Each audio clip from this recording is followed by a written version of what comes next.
Bonjour à tous amis turfistes, aujourd'hui je vous fais cette petite vidéo en direct du port de Saint-Florent. On va revenir sur les chevaux d'hier, mais d'abord je vais vous montrer un petit peu le décor. Alors voilà. Alors là, tout ceci c'est le golfe de Saint-Florent, avec la plage de la Roya en face, ainsi que les agriates. Et là on passe côté port.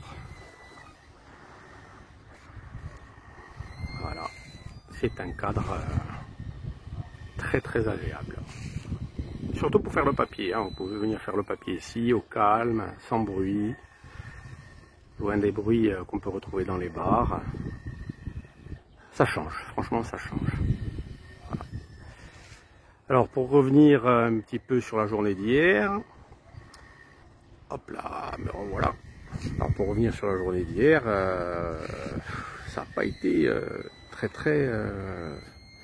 comment dire, on n'a pas été très bon, on va dire, hein, mis à part dans le quintet où les deux chevaux, mes deux chevaux préférés font le job, qui courent très bien. Hein. J'avais prévenu Golbancourt qui a fait son job, voilà, qui a très bien couru. Là où je suis un peu déçu, c'est Elixir Wind que j'avais eu dans mes notes et que je ne voyais pas à la hauteur dans ce rendez-vous. Donc je me suis bien planté puisqu'il me manquait que celui-là pour le quintet, que j'avais mis dans les pronos qu'il y a sur la Ligue PMU hippique.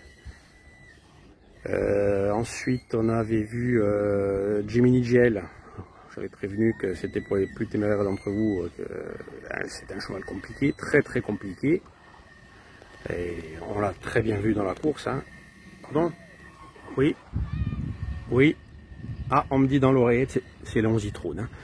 Hein. Oui, on me dit dans l'oreillette que en fait Gemini GL serait prochainement à réclamer et qu'il y aurait dessus l'écurie Findus qui a fait une proposition d'achat. Voilà. Mais non, je rigole, pour les défenseurs des animaux, enfin Findus, pas Findus, c'est Butoni.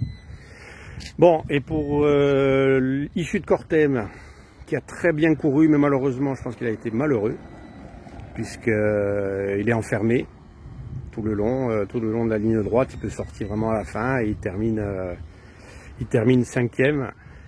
Mais il a fait une belle course, donc c'est à retenir. Et surtout dans cette course-là, par contre, j'ai vu une belle note, c'est le gagnant, c'est le 8, numéro 8. On voit bien que son jockey, enfin son driver ne lui demande pas plus parce qu'il a fait quelques petites foulées un peu irrégulières.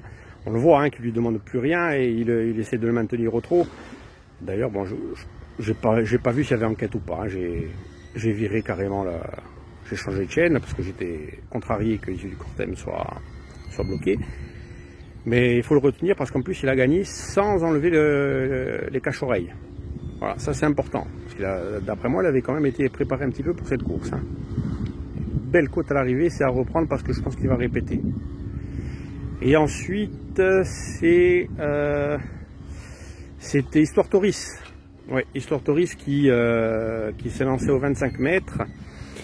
Et je n'ai pas compris, puisqu'il est parti finalement avec plus de 50 mètres de retard. Ah, pardon, Léon Zitrone encore. Oui, Léon. Il me confirme qu'en fait, mademoiselle Barbara Raguenet s'est endormie au sulky et c'est le cheval qui a fait seul la course. Bon, c'est peut-être ça, hein, je ne sais pas. Mais non, je plaisante évidemment. J'aurais bien voulu savoir ce qui s'est passé quand même au départ de cette course, hein, parce que franchement, ça m'a étonné. Et ensuite, les autres sur Amiens, c'était pas trop mal quand même les courses. Pas trop mal, ça a bien couru. Il y a le premier que je vous avais donné qui a fini 4e. Je crois que c'était Pomène Keno. Bon, je m'en souviens plus là, je m'en souviens plus trop. Bon, après, en ce qui concerne les courses du jour, j'ai pas grand chose, franchement. J'ai 2 notes dans le trophée vert. Voilà, je crois que c'est à Coutainville, si je ne me trompe pas. J'ai Fine Perlenvlov et Equinox GL. Voilà, ça c'est 2 chevaux, notamment Equinox GL qui revient bien là. C'est un cheval que j'aimais très bien. et qui m'avait un petit peu déçu.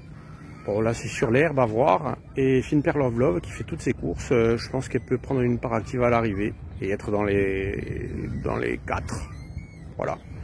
Après ça reste le trophée vert, il y a toujours des surprises, toujours. Ce sera tout pour aujourd'hui les amis, hein, je vous relaisse avec la... Voilà, ça c'est le bateau qui amène les touristes sur la plage de Saletch ou le Lodou, ça dépend. Non, ça c'est le Lodou, la plage du Loto comme vous dites. Nous on dit le Lodou. C'est l'une des très belles plages de la région, voire de Corse. Donc les amis, je vous dis bon jeu. Amusez-vous bien. N'oubliez pas de vous abonner pour ceux qui ne sont pas abonnés. Et je vous dis à très vite.